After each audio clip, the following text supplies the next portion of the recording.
One character that writer and director J.J. Abrams is bringing a big return into Star Wars Episode 9 is, of course, Luke Skywalker, portrayed by Mark Hamill. This is Mike Zero.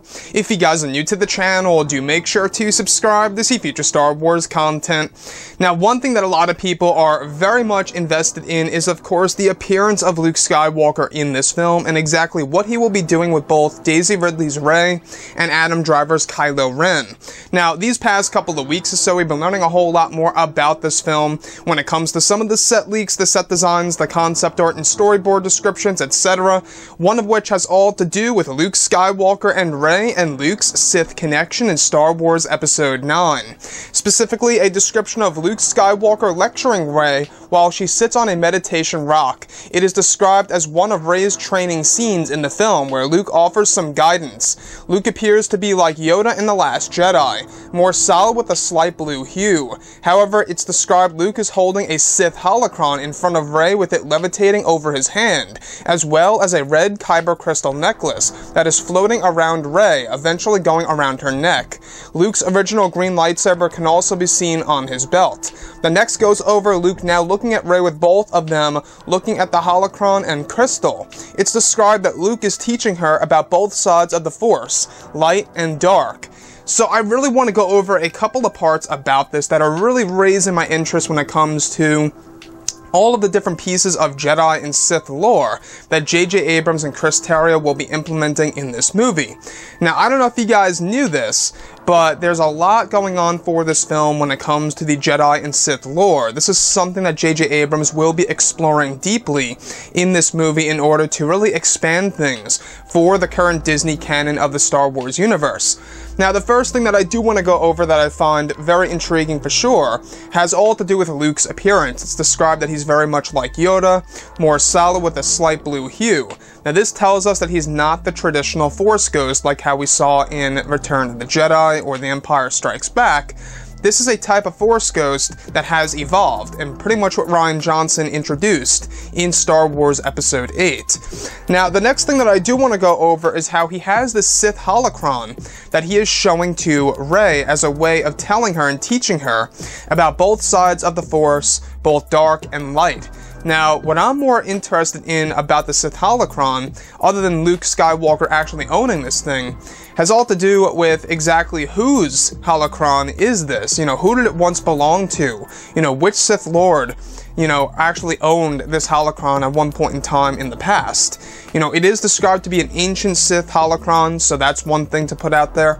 And I think what JJ and Chris Terrio are really trying to do is using the main characters like Rey and Luke Skywalker as a way of introducing a lot of the Jedi and Sith lore to a lot of casual and hardcore fans around the world. Now, the Kyber crystal necklace, this is something that we got a glimpse of in The Last Jedi. I'm not quite sure if you guys recall.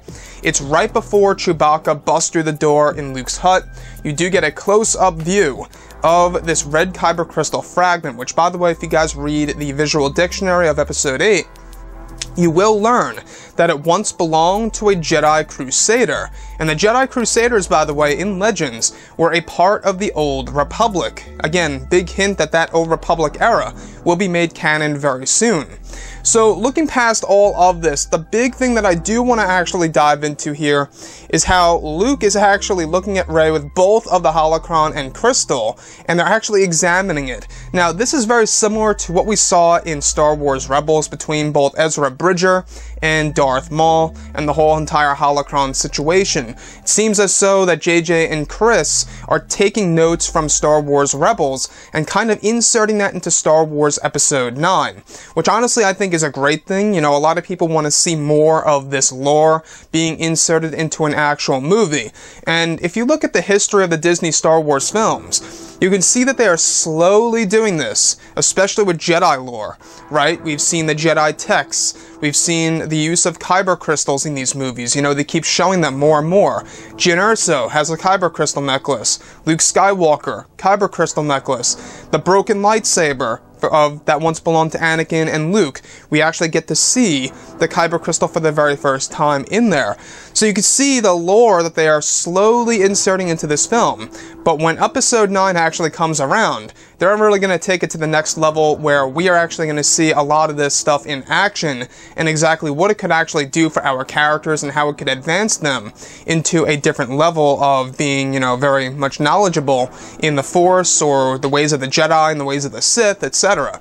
The same exact thing goes for Kylo Ren. We do know that J.J. Abrams will be applying a lot of different Darth Vader elements within the character, and will also be interacting with a lot of Sith lore in this film. Anyways, guys, drop a comment below. Let me know what you think about all of this in the comments. And if you guys did enjoy the content for today, do make sure to drop a thumbs up on this video to support the channel. I thank you all so very much for the kind support, and I'll catch you guys next time.